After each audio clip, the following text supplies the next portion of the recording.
नमस्कार दोस्तों, स्वागत है आप सभी का एक और नए वीडियो के साथ। और इस वीडियो में हम बात करने वाले हैं वज्र गुणन विधि से समीकरण हल करना।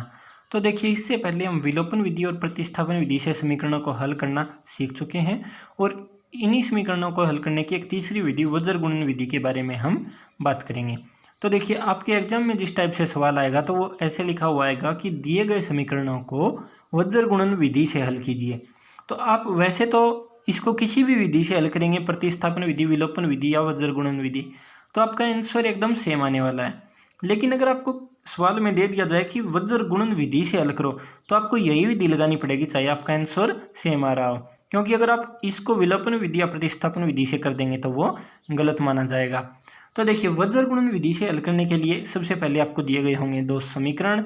जैसे कि यहाँ पर दिया गया है x + 2y = 10, ये हो गया समीकरण नंबर 1, और 3x + 3y = 21, तो ये हो गया समीकरण नंबर 2। अब देखिए, आपको अगर इस तरीके से समीकरण दिए गए होंगे तो आपको सबसे पहले तो इस 10 और इस 21 को इस साइड लाना है। जैसे देखिए कैसे, x + 2y है तो ये हो जाएगा x + 2y - 10, क्योंकि ये 10 इस साइड प्लस का है तो इसको इधर लाएंगे तो क्या हो जाएगा, -10 हो जाएगा, और बराबर में क्या बच जाएगा, तो 0, क्योंकि यहाँ से 10 उधर चला गया। तो ये मान लीजिए समीकरण नंबर 3। अब देखिए, यहाँ पर आपको दूसरे समीकरण में इसी तरीके से 3x + 3y - 21 = 0, क्योंकि ये 21 यहाँ पर प्लस का था तो इस साइड -21 हो जाएगा और बराबर में 0 आ जाएगा। ये हो गया समीकरण नंबर 4।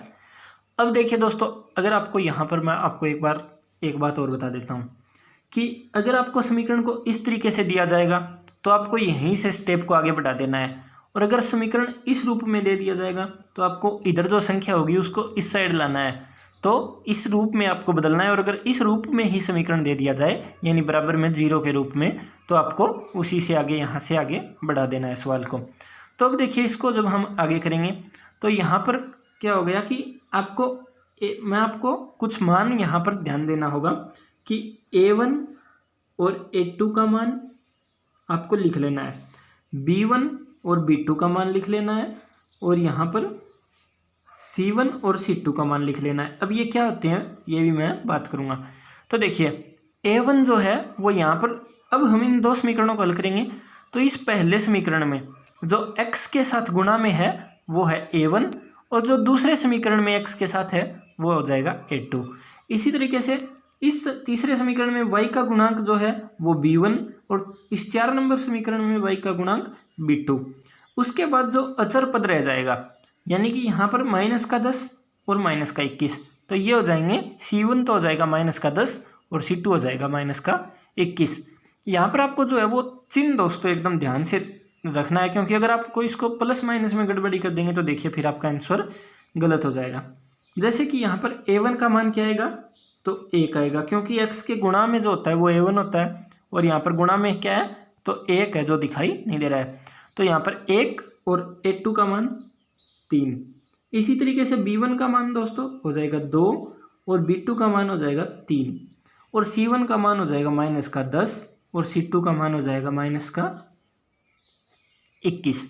अब देखिए, यहाँ पर अब हम बात करेंगे एक सूत्र की, जिस सूत्र से हम इसके सवालों को हल करेंगे वो देखिए, यहाँ पर एक सूत्र है जो आपको याद रखना है, और उसी सूत्र से वज्र गुणन विधि के सारे सवाल हल होंगे। तो वो सूत्र क्या है दोस्तों, तो वो सूत्र है x के बटा में आएगा b1 c2 b2 c1, और इस सूत्र को याद रखने का तरीका भी मैं आपसे थोड़ा डिस्कस करूँगा। देखिए, बराबर y बटा, यहाँ पर y के बटा में आएगा फिर दोस्तों c1 a2 c2 a1, और बराबर 1 बटा, क्योंकि x और y तो इस समीकरण में दिए गए थे हमें ऊपर, और x और y के अलावा यहाँ पर कोई जो है वो चर नहीं है जैसे x y z, तो हम यहाँ पर 1 रखेंगे, और यहाँ पर आएगा अपना a1 b2 a2 b1। तो अब देखिए, इस सूत्र को कैसे याद करेंगे दोस्तों। सबसे पहले क्या करेंगे, x लिख लेंगे और x के बटा में जो, देखिए यहाँ से मैं डिस्कस करता हूँ। सबसे पहले हम x लिख लेंगे और x के बटा में क्या आएगा, तो x के साथ वाले मान हमने a1 a2 लिए थे तो इनको छोड़ देंगे। इसके बाद जो b1 b2 c1 c2 बचेंगे इसको क्रॉस मल्टीप्लाई करेंगे। जैसे b1 को c2 से तो b1 c2 माइनस b2 को c1 से। इसी तरीके से बराबर में y रखेंगे तो b वाले को छोड़ देंगे क्योंकि y के साथ b का जो है वो आ गया। और यहाँ पर क्या करेंगे, उसके बाद जो बच जाएंगे उनको करेंगे क्रॉस मल्टीप्लाई। जैसे यहाँ पर c1 बच गया और यहाँ पर a2, तो c1 हमें ये ध्यान रखना है कि यदि हमने y ले लिया है तो इसके आगे वाले से शुरू करेंगे। तो c1 को a2 से गुणा और c2 को a1 से गुणा और माइनस कर देंगे। इसी तरीके से अगर हम क्या लेंगे, एक ले लिया यानी अचर पद ले लिया, तो अब हम इनको क्रॉस मल्टीप्लाई करेंगे कि a1 b2 आ गया और माइनस a2 b1 आ गया। तो दोस्तों इस सूत्र से हम यहाँ पर हमारे सवालों को करेंगे हल। अब एकदम आसान है कि इसमें हम यहाँ पर a1 b1 c1 a2 b2 c2 के मान रखेंगे। तो देखिए इसको जब हल करेंगे तो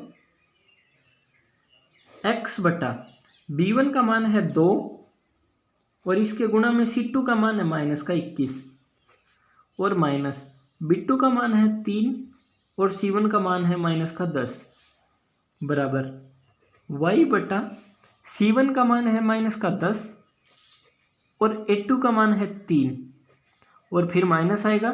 c2 का मान है दोस्तों यहाँ पर माइनस का 21 और a1 का मान है यहाँ पर 1 और बराबर, अब यहाँ पर 1 बटा, अब क्या करेंगे कि 1 के बटा में आएगा a1, तो a1 का मान है 1 और b2 का मान है 3 और माइनस b1 का मान है यहाँ पर दोस्तों a2 का मान तो हो जाएगा 3 और b1 का मान हो जाएगा यहाँ पर 2।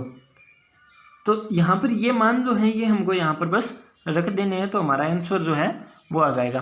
अब इसको देखिए करेंगे हल, तो यहाँ पर इसको कैसे हल करेंगे, देखिए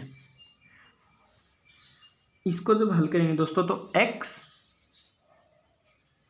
बटा 21 को 2 से गुणा करेंगे तो आएगा दोस्तों 42, लेकिन माइनस का आएगा क्योंकि माइनस को प्लस से गुणा करेंगे और माइनस को यहाँ पर देखिए 10 को 3 से गुणा करेंगे तो माइनस 10 को 3 से गुणा करेंगे तो क्या आएगा माइनस का 30 और माइनस आपस में गुणा हो जाएंगे तो प्लस का 30 हो जाएगा।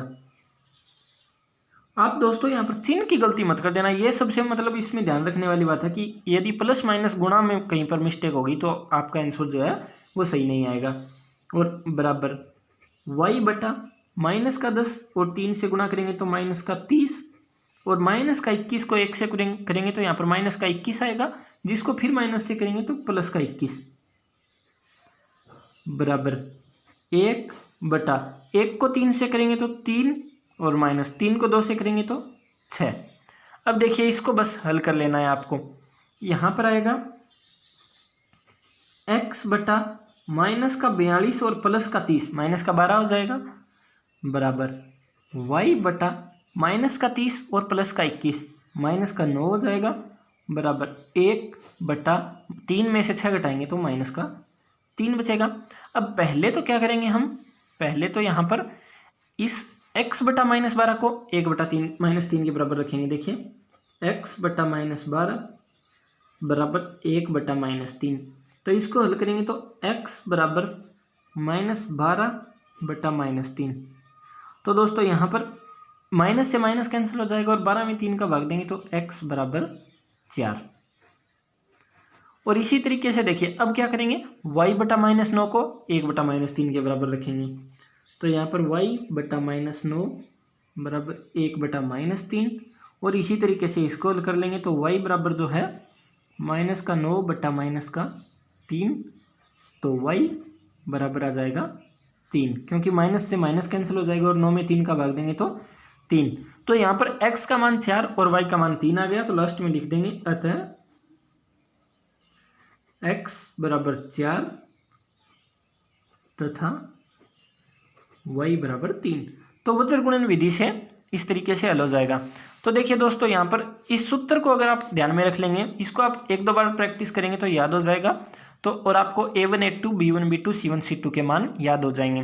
कि कौन से मान हमें रखने होते हैं, तो आप ऐसे सवालों को आसानी से हल कर पाएंगे।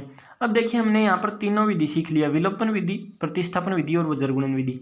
तो आपको अगर अच्छे से समझ में आ गया है तो मुझे कमेंट बॉक्स में बताना, और आप इस सवाल का ना जो हमने यहाँ पर किया है इसको विलोपन विधि और प्रतिस्थापन विधि इन दोनों से भी ट्राई करना कि आपका आंसर तो वैसे सेम ही आने वाला है, लेकिन आप इसको ट्राई करना ताकि आपको तीनों विधि एकदम क्लियर हो जाएं।